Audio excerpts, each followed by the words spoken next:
Hello, everyone. My name is Chris Callis. I'm a Senior Life Science Analyst here at MST Access. We're joined today by Race Oncology. Race Oncology is a specialty pharmaceutical company with a late-stage asset targeting various oncology applications. I have to say it's one of the most unusual stories that I've come across in my time as a biotech analyst. But I'll let the presentation be taken over by Philip Lynch, who's the CEO. So we're joined by Philip, CEO Philip Lynch, and Chief Scientific Officer Daniel Tillett. Handing it over to you, Philip. Thanks, Chris, and good afternoon to investors. And no doubt some of you know us well, and perhaps some of you less so. But I hope in the next 20 minutes and in the Q&A section, we give you all an opportunity to hear from us and to give you a good view of why we think Race Oncology is a compelling story. I'll start with a headline that we're now a precision oncology company. And I say that because that reflects Race Oncology today. That reflects the new strategy that I'll talk about in a minute that we shared in our AGM of November 2020. And it's really important because what transformed our journey is the publication by two universities, one, the City of Hope in Los Angeles, who published through Cancer Cell a story about the FTO protein and its role in DNA methylation. But most importantly, the fact that when they looked at potential inhibitors against that protein, and they scanned the NCI database, all 260,000 compounds. And fortunately, the compound that came out as being the most effective at inhibiting FTO is in fact bisantrene. And that has big implications potentially in solid tumor oncology, or in fact, right across oncology. And my Chief Scientific Officer, Daniel, who's with me, will talk in detail about that. Importantly also, though, it's not a one-off because the article on the right cited in Nature Communications, that's from the University of Chicago. They did very similar work and that work reconfirmed that, again, bisantrene came out as being extremely effective at inhibiting the FTO protein. So this now certification by two different universities of bisantrene's inhibition properties has really given us cause to refocus strategy. And you're going to hear a lot today about FTO, which is the fat mass and obesity associated protein. But I won't say more about it now. I won't steal Daniel's thunder, but it's important you hear fully that story. Just giving you an overview of our business. Importantly, when I talk about options, I wanted to highlight, because we did a small capital raise about a month or so back successfully. We're oversubscribed. We raised over $5.4 million.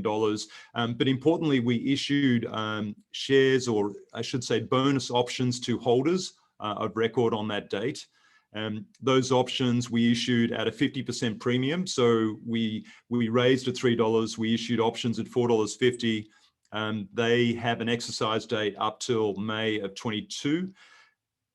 And assuming they are in the money, there is a high probability that, of course, once exercised, that will flow considerable capital, potentially over $30 million. So that option line is important for you all to understand as a future source of capital for Race Oncology.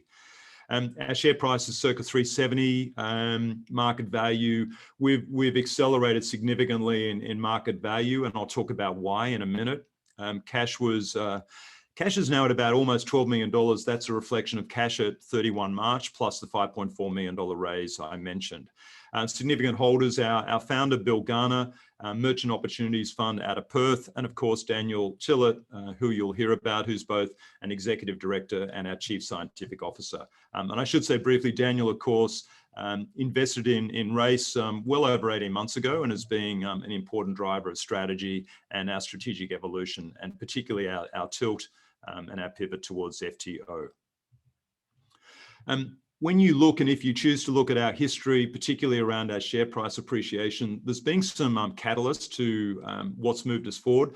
I'll highlight some of them. I think it's important you hear them. So on the far left, June 2020, we published phase 2 results from an AML, acute myeloid leukemia trial in Israel. That 40% response effectively is important because it reminds us that bisantrene, albeit an older drug, is still effective in a contemporary clinical setting.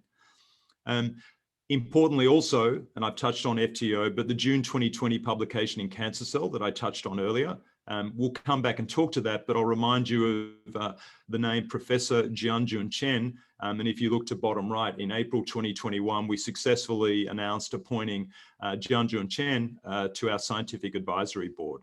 So we've now got the ability to work with him and to shape our FTO program and ensure it's fully optimal. We've had some good preclinical results in breast cancer. We shared them in March, and that demonstrated activity in treatment-resistant cells. So again, that's very positive for us. And most recently, we've announced 2 trial plans, one in AML again, but it's in the extramedullary part of AML.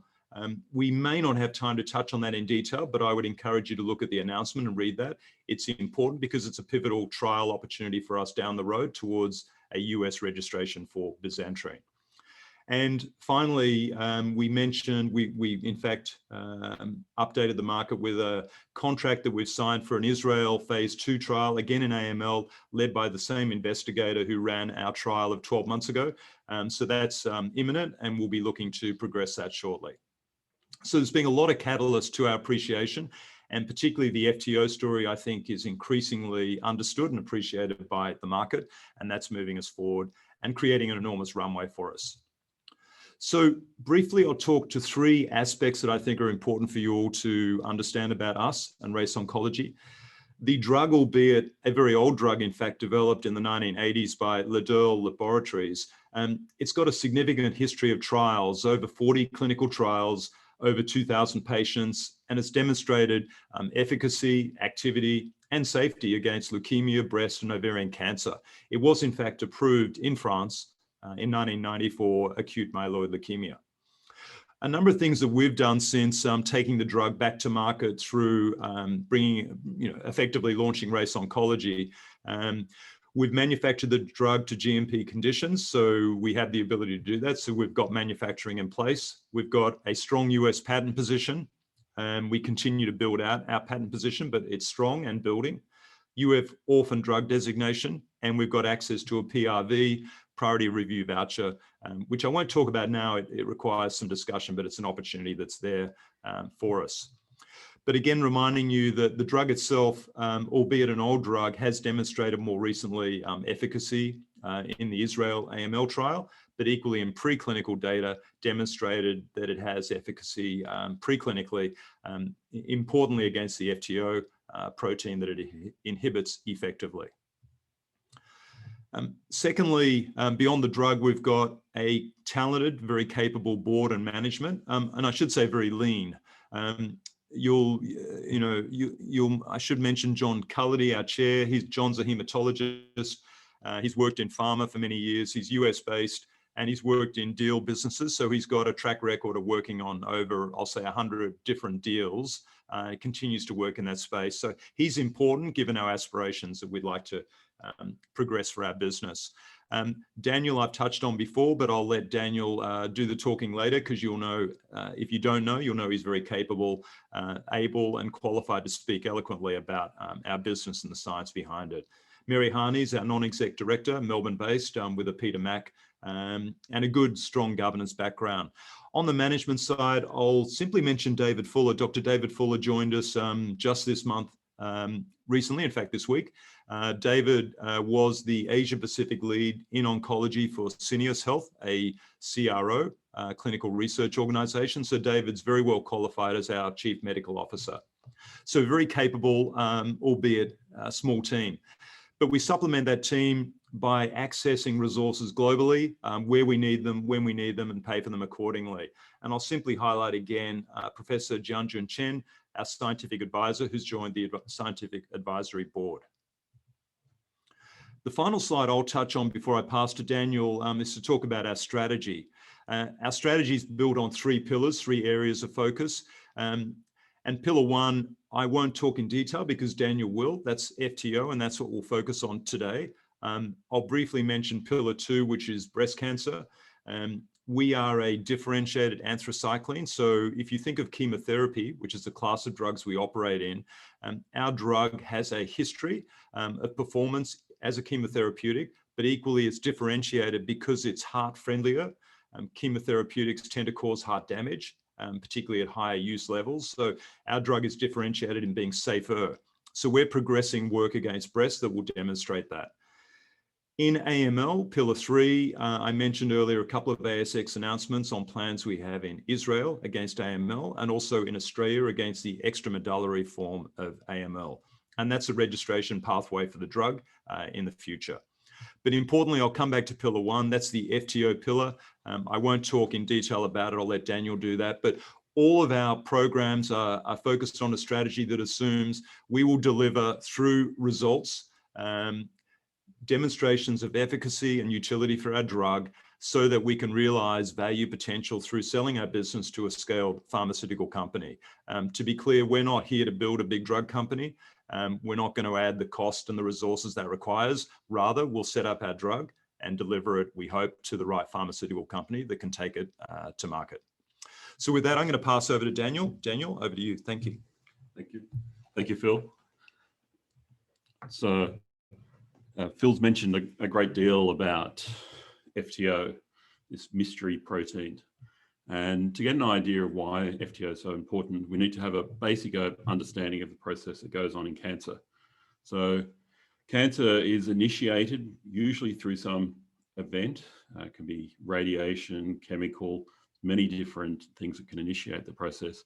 And then there's about a 20 to 30 year gap where the cancer, the initial cell that was damaged in some way, slowly grows, develops, becomes a largish mass, and then a trigger occurs in the process of cancer development called metastases. And that's basically where you have spread of the cancer around the body. And that's the really dangerous part. Because when that occurs, you get, not only do you get a tumor you can no longer cut out or remove somehow, you also get resistance to treatment.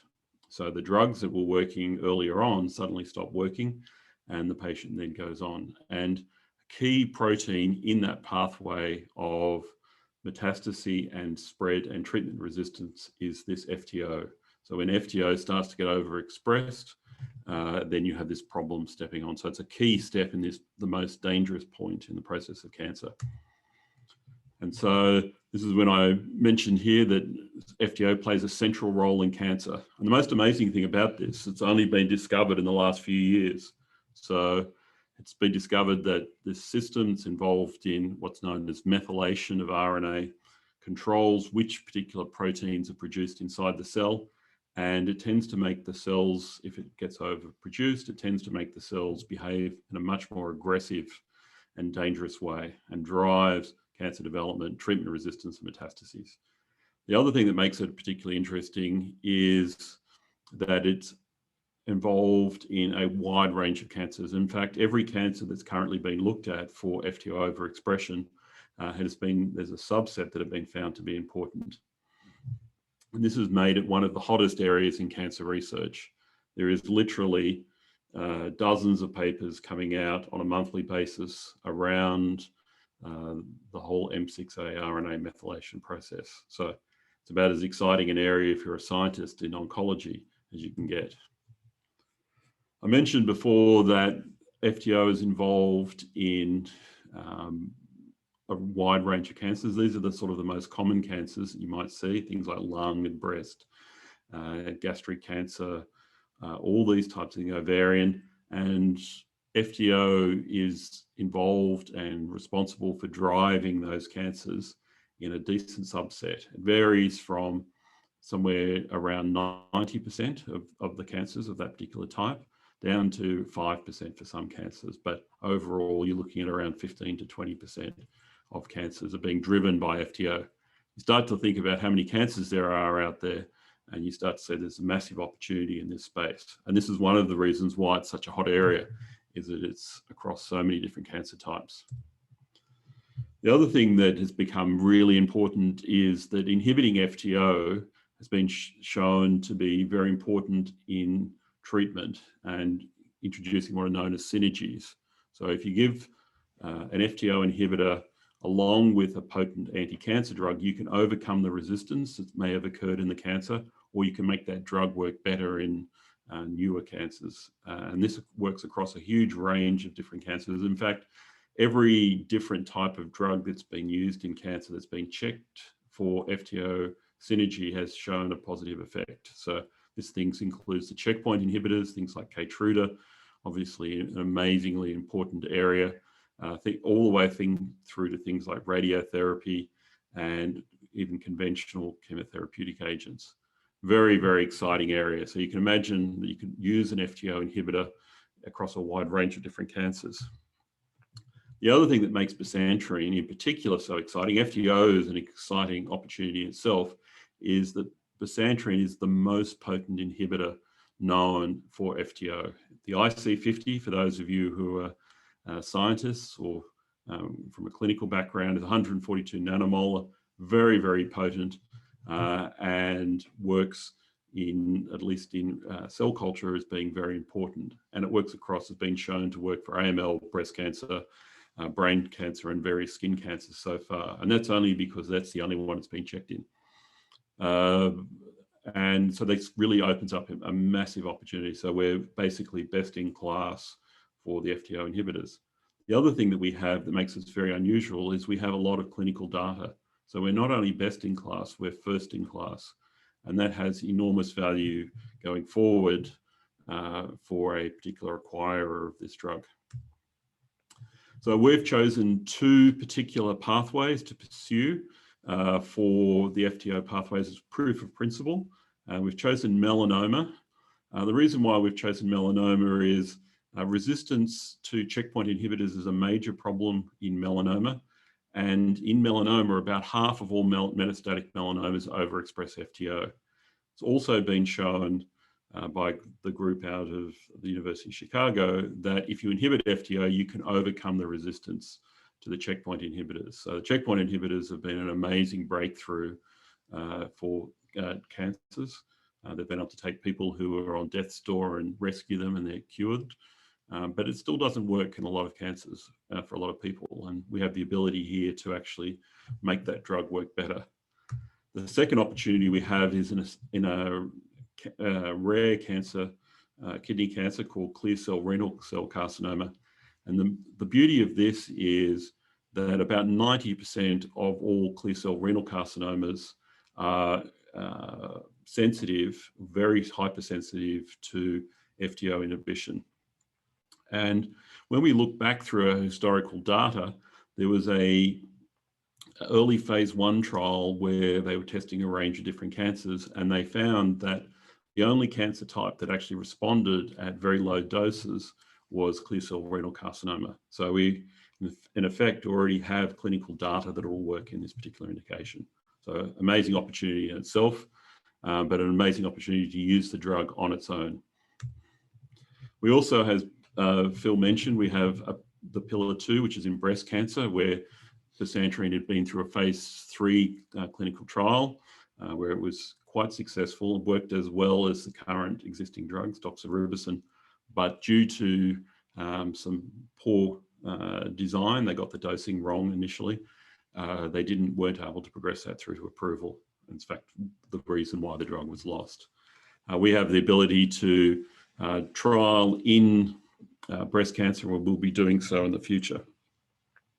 I won't talk too much more about this for a lack of time.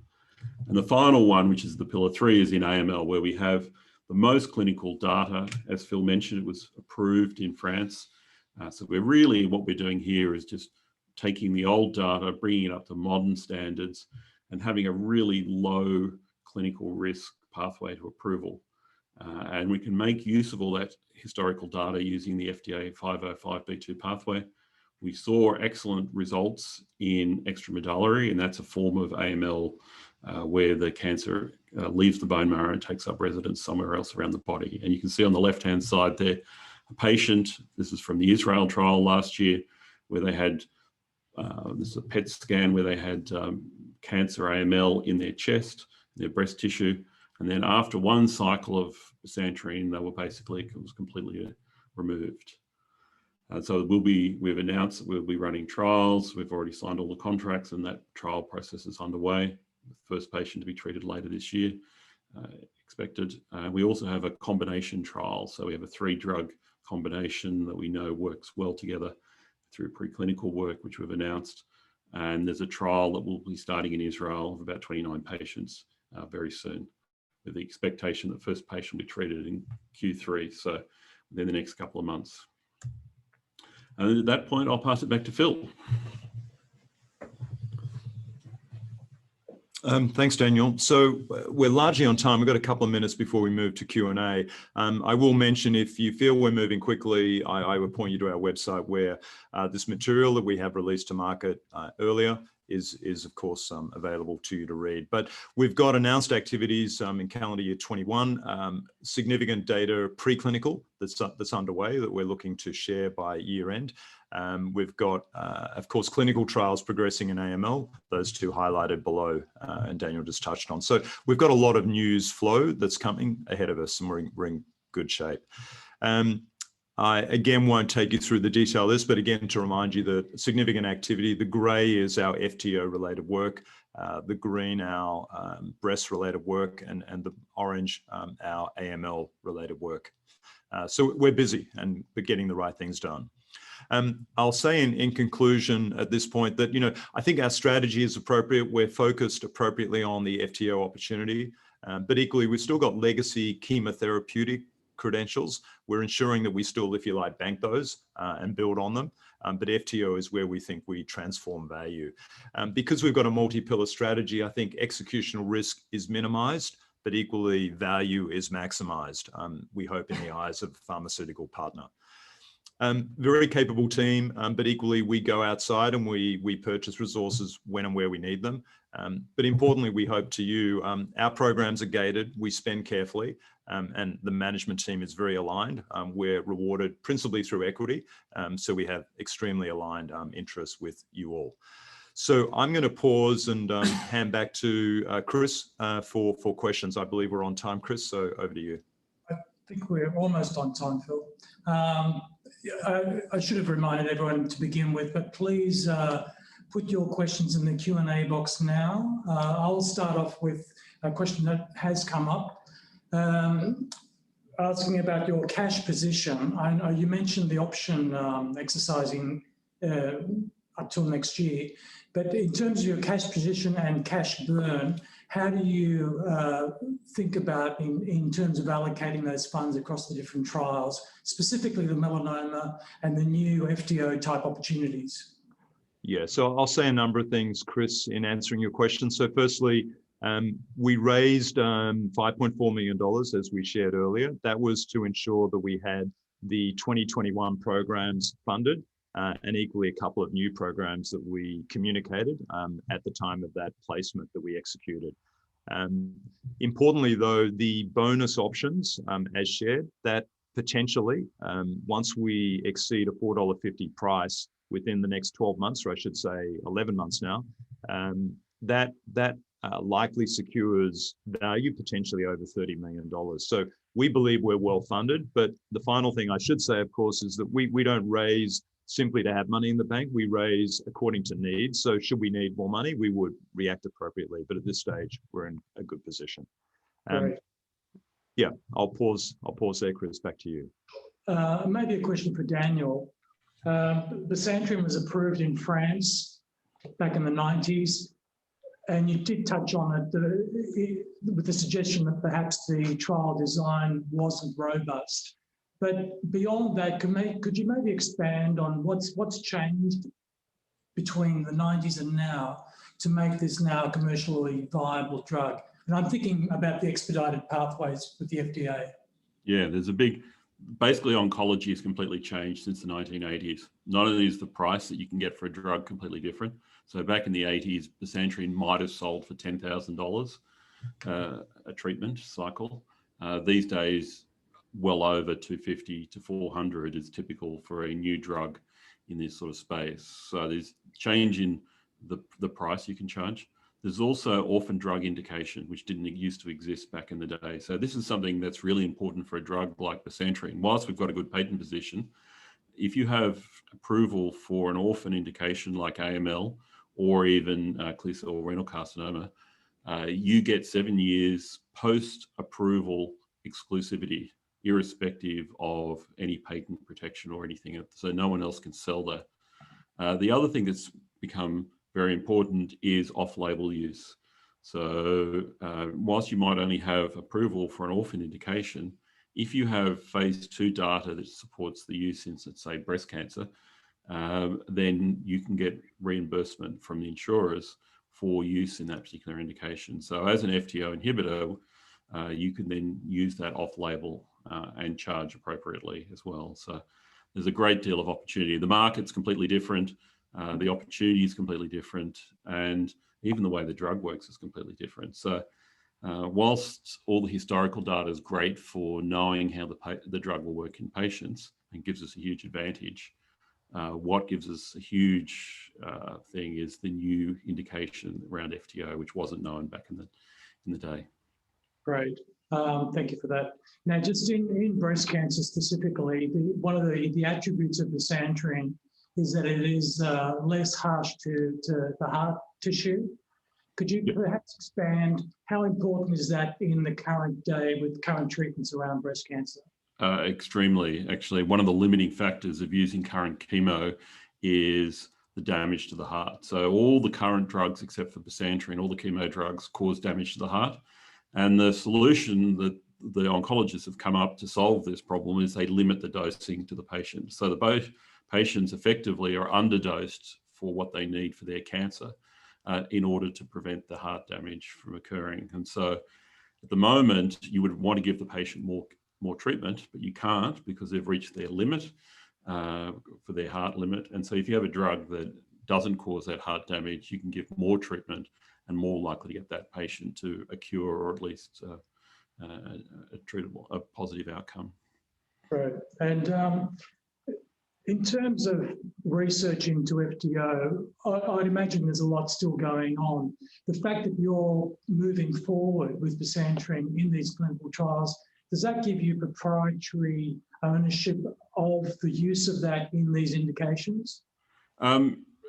Someone could make an alternative FTO inhibitor. What gives us the huge advantage is we have a big lead. So the typical, if you have a drug that you start out a program, it would take you about 4 to 5 years to reach the stage where bisantrene currently is.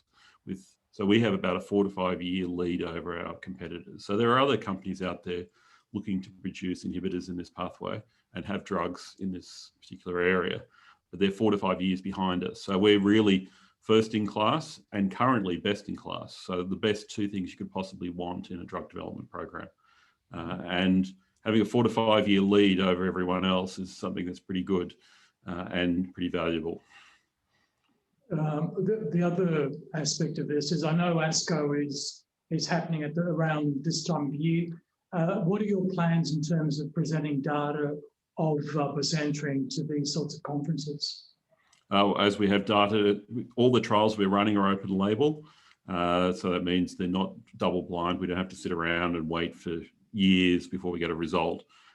As appropriate results come in, we'll take it to. One of the things that's maybe not immediately obvious, particularly since I didn't mention it, is that the EMD trial, the extramedullary AML, has what's called a stratum, an arm that's FTO directed. And so we'll have actually FTO data relatively soon as that trial progresses. So we're doing everything we possibly can to gather data in the FTO and demonstrate that FTO in humans is we know a lot about it in mice, but demonstrate in humans that it's a valid target. And if we have that, even a limited amount of early data will be extremely valuable and attract a lot of interest.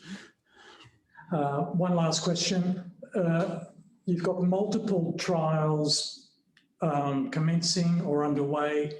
What should we be looking at in terms of near-term catalysts over the next 3 to 6 months? Yeah, so the ones that are going to trigger first is almost certainly the Israeli trial. We'll have results out of that very soon. The reason for that is that that already has ethics approval and it's ready to hit the ground as soon as the contracts are signed, which we've already announced the market will be very imminently. and that's a terrible word to use, imminent, isn't it? But it will happen very soon. So that's likely. We'll also have other announcements around the FTO phase 1 clinical trial in solid tumours. We have in leukemia, we have an FTO arm to the extramedullary. So there's quite a lot of clinical activity going on.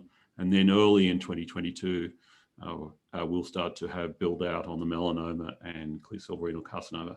Should also mention we have a lot of preclinical activity going on that will support those clinical trials, and we'll be announcing those over 2021. So there's a lot of news flow to expect over the next 6 months. Great. I think that's all we have time for. I'd like to thank Philip Lynch and Daniel Tillett from Race Oncology. Very, very interesting presentation. Thank you for joining us. Thank you, Chris. Thank you, Philip. Bye for now. Thanks, Chris.